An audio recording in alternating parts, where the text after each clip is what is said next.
Welcome back to Kung Fu Maintenance. Today I'm showing you how to replace some drop ceiling office lights. It's a U-shaped fluorescent bulb. This one was a 2700K and what I'm putting in is a 4100K. You can see the color temperature difference.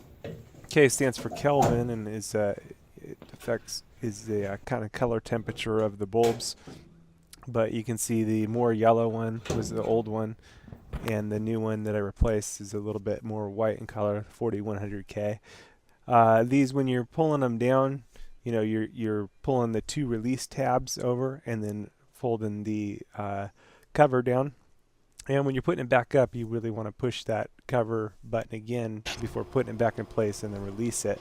That way you prevent bending the tabs. But on that, it's pretty straightforward.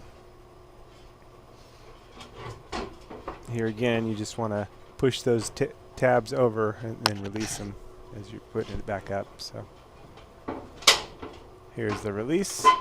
It folds down on the hinge. It's definitely safer to change these with the power turned off or the light turned off. If you do it live, just make sure you're only touching the glass portion. Glass is an insulator.